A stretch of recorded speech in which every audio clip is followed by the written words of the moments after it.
We all have bad days. One day, you might be getting ready to leave work only for your boss to stop you and tell you that you need to work overtime. You're upset by this, but he made some reasonable points, so you stayed anyway. The day has been frustrating, so you drive recklessly, seeking an adrenaline rush to momentarily escape the stress, knowing that you have no one to talk to. You could probably call your friends, but you don't want to come off as a downer, constantly venting your frustrations to others, so you keep everything to yourself. You wonder, how did it get like this? There is something that can help you, a tool that can answer your questions and help you defend yourself from feeling that way. That tool is psychology. You don't need a degree or expensive textbooks to wield the power of psychology. The knowledge is out there, you just need to find it. Psychology is multi-purpose and can take many forms to help you in every aspect of your life. A shield against manipulation. That hypothetical boss of yours raised some good points, or so it seemed. How sure are you that you weren't just being manipulated? Putting the hypothetical situation aside, your friends, family, and peers could manipulate you in ways you are unaware of. We're not saying this to make you paranoid. Anyone can be manipulative. You've probably manipulated someone before, even if it was unintentional. The only way to really know whether or not someone is trying to manipulate you is by finding the key factors of manipulative tactics. This is an aspect of psychology that is well researched, for better or worse. Some of the most commonly circulated books that help millions of people are not-so-secret guides on how to manipulate. Dale Carnegie's famous book, How to Win Friends and Influence People, has helped many people grow in their careers and feel more confident through the power of psychology. The book isn't shy about what it's teaching you. With the title proclaiming that it will teach you to influence people, learning about manipulation can shield you from manipulators. What is and isn't a sneaky tactic becomes obvious when you know what to look for.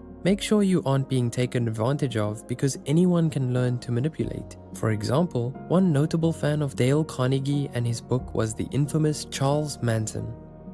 A mirror for accountability. Learning to see through others isn't the only benefit. Psychology can help you become a lot more honest with yourself too. We often go between believing we are a good person and believing we're the worst person without any real idea of what it is that makes us the way we are. We judge ourselves subjectively, but psychology can help us see ourselves objectively. In the hypothetical situation, we drove recklessly to avoid our emotions, trying to de-stress in a way that is not helpful, engaging in self-sabotaging behavior, and even putting others in danger. We also hesitated to reach out to others for support, fearing we might burden them with our problems and be seen as negative. If we look into our past, we might see that our parents were quick to anger, so we avoided them as much as possible and kept all our feelings to ourselves. Now that learned behavior has bled into our other relationships and friendships. By learning psychology, not only can we identify the traits that negatively affect us, but we can use that knowledge to find healthy ways to address these negative traits. Moreover, if we can understand that our personal psychology is influenced by everything we go through, we can be more empathetic and see others in a more objective light.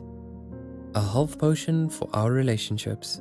Our relationships are inevitably affected by our behavior. As we become better people, our relationships should grow stronger, right? Well, not exactly. Relationships take more than just being a good person. Making friends or starting to date someone is only half the battle. You need to maintain those relationships. Learning psychology can help you do that. There are so many resources that can help you with relationships, whether they are books, research papers, Instagram posts, or YouTube videos. There are a lot of ways to digest the research of psychologists. Understanding the concepts of attraction, love languages, and relationship satisfaction can already be eye-opening and are all fairly easy to research. In the hypothetical situation, you may feel like you have no friends or partner because your tendency to keep to yourself leaves others feeling like you're reserved or distant. Similarly, in this scenario, you might feel a sense of disconnect from the world around you. Instead of feeling frustrated by this perceived lack of connection, you can objectively examine your relationships and internal struggles. Perhaps you can start by investing more time in nurturing friendships and recognizing the ways you've been unintentionally pushing people away and why. Know that tools to address these challenges are all at your fingertips.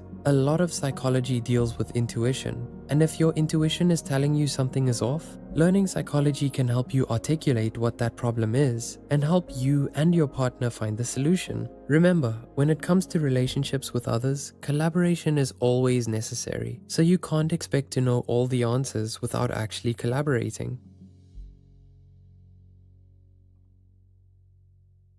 Learn about yourself, learn about the people around you, and use psychology to understand how it all fits together.